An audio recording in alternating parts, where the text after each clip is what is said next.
All right, calculus students, we have officially gotten to the last new day of content. We are almost done with this unit, and I don't know, I'm very excited about you starting off next year on such a strong foot with the first unit of calculus already down.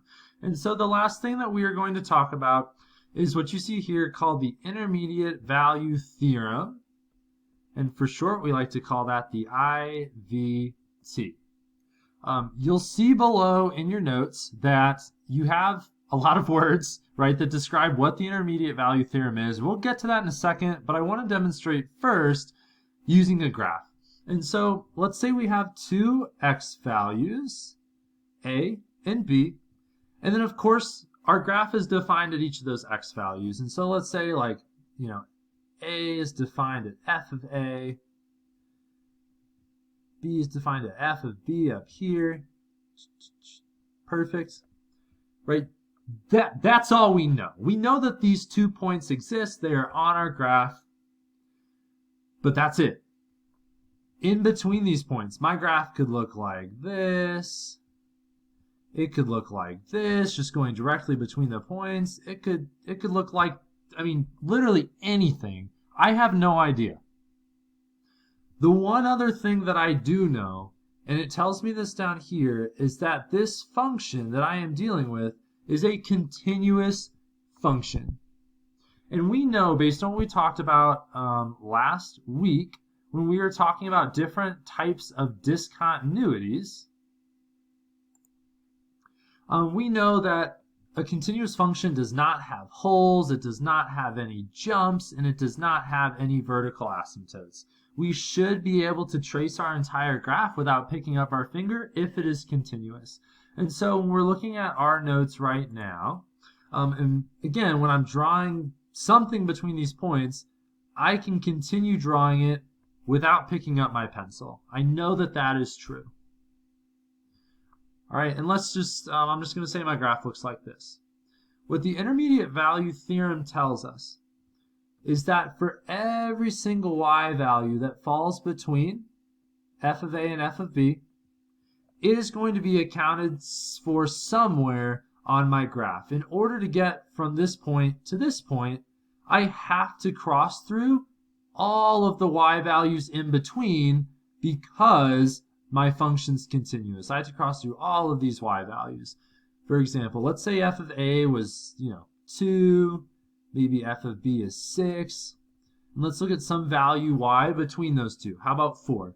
Well, as I'm looking at my graph, yes, it hits it now, 1, 2, 3 times. I am guaranteed that my graph will pass through at least one time, right? If my function looks like this straight line, and I'm still looking at that y value of 4, absolutely, it still hits my graph one time. It crosses through that y value of 4 and every single y value between 2 and 6, f of a and f of b.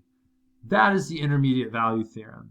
And so you might be thinking like, hey, I understand that this theorem essentially is able to guarantee y values for us when we don't have all of the y values for a function. But why does that matter to me? And I'll be honest, at the end of the day, you don't know enough calculus yet for me to really explain to you the magnitude of this theorem and how much it means for us as far as the conclusions we can make. But something you'll see over here on the right is that an important outcome of the IVT is that it can be helpful in finding zeros of a continuous function on an interval. And of course, when I'm talking about zeros, those are the same thing as roots, which are the same thing as x-intercepts. And that is when my y value is equal to 0. I'll do a graphical representation of this as well. We have two x values, a and b. I'm going to say f of a is negative, somewhere below my x-axis. And then I'll say f of b is positive, somewhere above my x-axis. Because this function's continuous, it tells me that. I know that whatever I do between these 2 points, I am going to cross through my x-axis at least one time. That is a guarantee. My graph could look like what I just showed you. It could look like this. It could look like that straight line again. Every single time I am going through my x-axis at least one time. That is a guarantee. And so if we go back to the actual definition in words here, I'm just going to go ahead and read it out so we can get used to this language. If a function is continuous, and that is, obviously I've said it multiple times with both our examples, if my function is continuous, that has to be true, or else the IVT does not stand up. My function has to be continuous over a closed interval. Then my function takes on every value, every y value between f of a and f of b on that interval, which we just showed graphically, and we're gonna do some practice here in a second. Another way you can think about it is what you see here. If we know a y value, say y equals k, I'm going to go down and actually represent this on one of our graphs. Say we have a y value k that is between the two endpoints f of a and f of b. Then we are guaranteed at least one x value, x equals c, between my endpoints, so between a and b, that generates this y value of k. For example, if I draw my graph in, well, my y value of k is happening at an x value, c, that falls between a and b, that falls between these two endpoints. That is a guarantee. That is another way to think about the intermediate value theorem. Now, something I can guarantee you, this is tested all over the AP exam. 100%, I guarantee you, in your FRQ somewhere, you will be asked about the intermediate value theorem. You will be have a question that is framed in a way like we will practice soon with the rest of our notes that tests you on your understanding of the intermediate value theorem. This is so important. And something that you will see as we continue to go on is it's actually really not that computation heavy. This is more analytical math as opposed to computational math. There's going to be a lot of writing, a lot of thinking, but it's really important that we're able to come to the conclusions that we will come to and be able to justify why those conclusions are true. Alrighty, let's go ahead and take a look at the first example. And for these examples, we are looking at does the IVT apply on the specified intervals for the graphs we see below. And so we're looking at part A, for example 2. Is there a value of x equals c on the interval from -2 to 5? So let's talk about that interval. So between -2 and +5, somewhere in between here, such that f of c, so when I apply that x value and plug it into my function, the y value is equal to 1. Well, when I'm looking at my graph and I'm looking at a y value of 1, do I hit my function somewhere? Yes, absolutely. I can see it plainly on my graph. So I'm going to say yes. I'm excited, so I'm going to use an exclamation point. Yes, there is a c that exists on the interval from -2 to 5, where f of c is equal to 1. Beautiful. Let's go to part B, though. Does the IVT guarantee a value of c on the interval such that f of c is equal to 1? And we need to, of course, just like we've been doing with continuity and with limits, justify. Now, this is the biggest part of the IVT. We are talking about the guarantee of a certain y value, right? In this example, we were given a graph. We could see that it is the case, but is it actually guaranteed that there is a y value or a value of c, which is like an x value, that gives us a y value of 1? The answer is no, right? When we were looking at our definition and we were talking about it graphically, one of the biggest things for us is that our function is continuous on this interval. And something that I see here is oh my goodness gracious, we have a massive jump discontinuity in this interval for this function. So I'm going to say no, the IVT requires continuity.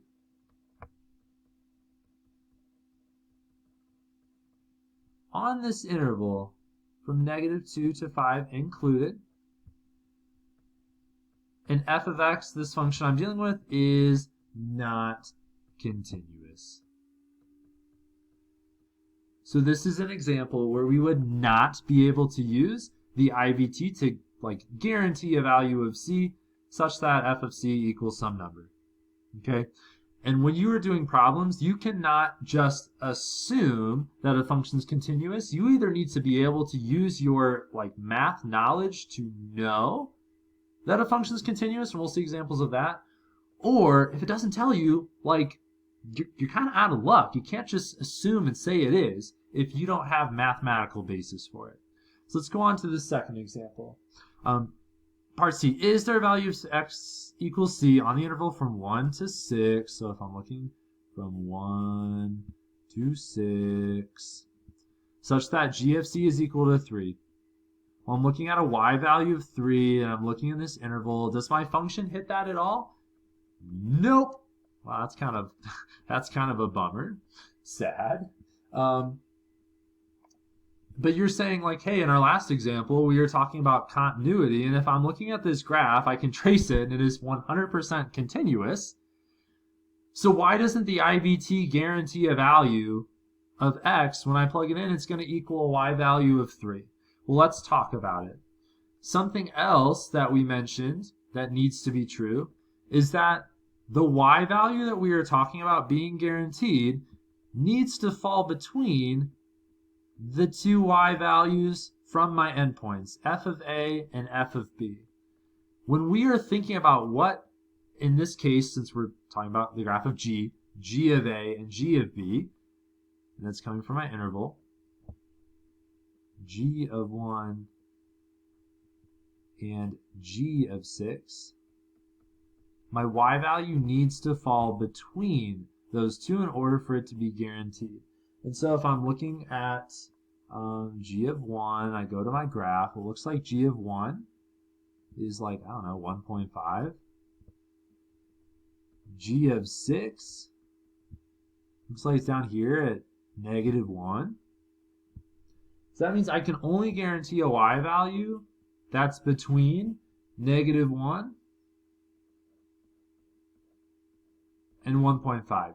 3 does not fall in between those two y values, so it's not guaranteed, right? My graph could have gone up here, right? If I didn't see it, but it's not guaranteed. It could do what it's doing here and just go straight from point to point. Only the y values between the two that I'm given are guaranteed. And so that's why the IVT does not guarantee a value of c on this interval such that g of c equals 3. For that reason.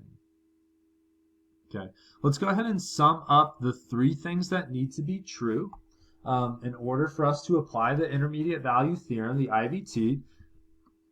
This is huge. First, the function needs to be continuous. Boom. Continuity is a must. The second thing, and I haven't really mentioned it yet specifically, but it makes sense if you think about it. My two y values at my endpoint, so f of a and f of b, they cannot be the same, right? Because if I'm thinking about a graph and I have like an x value of a and x value of b, and I have f of a is equal to f of b, right? The only guaranteed y value is whatever f of a and f of b are. So there's no point in even using the intermediate value theorem. That's not to say, again, that our graph couldn't go like up and down and do crazy things, but the only value that's guaranteed would just be f of a and f of b. And so there wouldn't be any point in using the IVT. And so we need to make sure that our endpoints, our y values at our endpoints are different. They are not equal. And then lastly, f of c must be between f of a and f of b.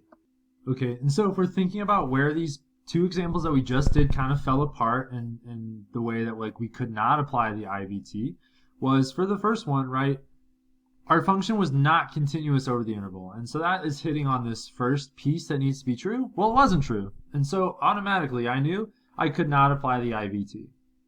For the second example, my f of c, or in this case like g of c equals 3, this value of 3 did not fall in between f of a and f of b. And so that would not be a guaranteed y value. It needs to come between the endpoints, the y values of our endpoints. Okay.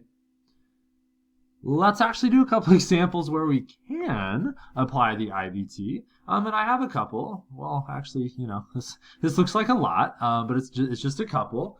We'll go through some together. And so we're looking at this first example and apply the IVT if possible on the interval from 0 to 5 included, so that f of c equals 1 for the function f of x equals x squared plus x minus 1. The first thing that we need to know is true in order to apply the IVT is our function continuous? So I'm going to say, hey, step 1, continuous. What do I can't spell? Continuous? Question mark? In this problem, it does not specifically tell us that our function is continuous. But if we're looking at this function, right, this is a quadratic.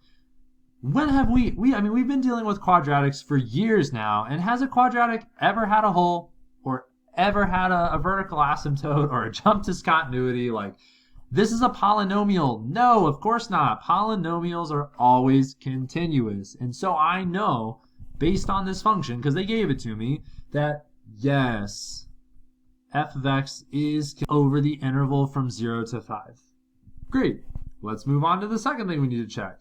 I need to make sure that my f of a is not equal to my f of b. And again, my a and b, those x values are coming from my interval. And so step 2, I need to make sure that f of 0 does not equal f of 5.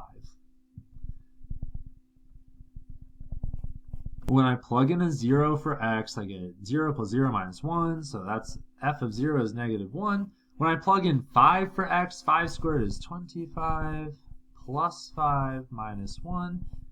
Looks like that's going to give me a y value of 29. Excellent. F of 0 is not the same thing as f of 5. Beautiful. We need one more thing to be true, and that is that my f of c is between f of 0 and f of 5. This y value I'm trying to see, is it guaranteed? It needs to be between the two y values that I found. And when I evaluate, yes, negative 1 is less than 1 is less than 29. 1 falls between negative 1 and 29. So, now I actually get to the beef of the problem. This is where the actual work that I will be looking at, AP will be looking at, your response is going to come in. So I'm going to say, since f of x is continuous over the interval from 0 to 5, that was part 1 that needed to be true, so I'm going to include it in my justification. So since f of x is continuous over this interval from 0 to 5, and this is like my and symbol, and since the f of c I'm talking about, which is 1, falls between f of 0 and f of 5, right? That was that third piece. And of course, if 1 is falling between those two, that obviously means the second piece was taken care of as well. So because I've met all of the 3 requirements in order to use the IVT, I can say the IVT, the intermediate value theorem, and it's totally fine to abbreviate and say the IVT, that is 100% acceptable. The IVT guarantees a value. In this case, because they are looking at f of c, I'm going to use that, a value c, where c is between 0 and 5. So 0 is less than c is less than 5. Trying to be as specific as possible, such that f of c is equal to 1. All of this, is what I would expect to see on any problem where we are talking about the IVT, whether it's on a summative, whether, maybe it's in practice, especially on an AP exam, you need all of this to be true and all of this to be shown. And like I said at the beginning of this lesson, very, very analytically heavy as far as like the math is concerned, not a lot of actual computation. There's a lot of English, and I think that's what makes this really hard. I am not an English person. Words and letters, like they're not my ish. I'm very much mathy, and so like this takes a lot of understanding. And so that's why I really want to like pull it apart piece by piece one more time before we move on. So in order to use the IVT, I needed three things to be true. One is that my function is continuous over the interval, and I explain that in my justification. The other thing I need to be true is that the y value that I'm looking for to see if it's guaranteed or not falls between the y values at my endpoints, so f of 0 and f of 5. When those things are true, the IVT tells me it guarantees some value c, which represents an x value. And I think that's an important distinction that I think can be confusing. So I want to really emphasize that. C is an x value such that that x value is falling between the x's on my interval, because this interval is in terms of x values, nice, such that when I plug that x value into my function, it's going to give me a y of 1, which is what I'm looking for. That is guaranteed. All right. Let's go ahead and do another example. I'm going to go ahead and set us up, and then I want you to actually work on the justification here in a second. And so, for this example, we're using the IVT to show that this function f of x has a 0 in the interval from 0 to 1. First thing that we need to talk about, is this graph or function continuous? Yes. This is a polynomial. It is a cubic, which again has no issues with continuity. So I'd say yes, f of x is continuous on this interval from 0 to 1. Second thing I need to see is, do my endpoints, the y values, the function values, are they different? And so when I found f of 0, I got -1. When I evaluated f of 1, I got 2. So those two things are different. Excellent. The last thing I need to be true is the y value I'm looking at, it needs to fall between f of 0 and f of 1. Now when I'm looking at the problem, it does, in this first one it said, hey, some value f of c equals 1 that we are trying to see is guaranteed. It doesn't tell us anything like that in this example. But what it does tell us is this function guaranteed to have a 0, an x-intercept, in this interval from 0 to 1? Well, that's just saying, hey, f of c is equal to 0, right? Because the x-intercept is at a y value of 0. So f of c, well, -1 and +2, does 0 fall between those two numbers? Absolutely. I want you to try and work on the justification now. Similar to what I wrote up here in black for my final answer, I want you to practice that now, but just to really stamp what we are doing, because again, this is a lot of words. I want to do a quick visual, and this is something you can honestly very easily do yourself. Let's just do a quick sketch of what I'm looking at here. At an x value of 0, my function's defined at -1. So I have a point here. I'll do that in a different color. I also have an x value of 1. Those are the two bounds. That's my interval. And f of 1 is 2. If my function is continuous, which it is, right? I don't know what the graph looks like. It could look like this. It could look, like this. It could literally look like anything. Am I guaranteed to pass through my x-axis? Well, when I'm looking at this quick sketch, yes, I am. It has to happen at least one time to get from this point, f of 0, to f of 1. And so that is what we are proving with the IVT. And that's what I'd like for you to do right now. Okay, you can see my justification, my response here in black again. As you're looking through, here are the things that I would be checking for to make sure that you have to have. And they can be in a different order, of course. Like, it doesn't have to be word for word what I have, but you need to have these key parts, right? In order for us to even use the IVT, our function has to be continuous on the interval where we are looking. If it is not, it's a no-go. You need to state that. You also need to state that the y value you're looking to see if it's guaranteed is between the y values of our endpoints. F of 0, or I guess like 0, is between f of 0 and f of 1. I've shown the work for what f of 0 and f of 1 are over here on the left. Beautiful. I know that that is true. Because those two things are true, I say, hey, the IVT, and this is where you have to mention the IVT. You can't just say, I know that there's a value c such that f of c equals z is equal to 0 without mentioning the IVT. The IVT is what allows us to say any of this. And so if you're not bringing in the IVT into your justification, it's not good. The IVT is the structure, the skeleton that like creates this whole justification for us. So the IVT guarantees a value c. It didn't give us any value like x, c, whatever. So I just went ahead and used c to represent a number where c is between 0 and 1, right? This x value is between the x values in our interval. I would have that as well. Such that, of course, this is the whole bread, like the main part, f of c is equal to 0. That y value of 0 is guaranteed. You need to have all of these things included. If you are missing one, your justification is not where it needs to be. Again, there is a lot that is required. There's a lot here. We will have time to practice this. So do not worry. But we need to make sure we have all these pieces and we're thinking about the understanding behind why we need each of these things. Okay.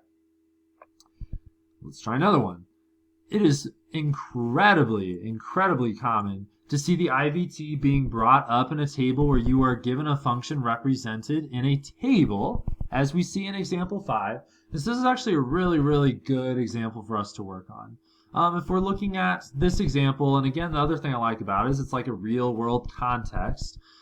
We see a car is traveling on a straight track during the time interval from 0 to 60 seconds. The car's velocity is measured in feet per second, and it is a continuous function.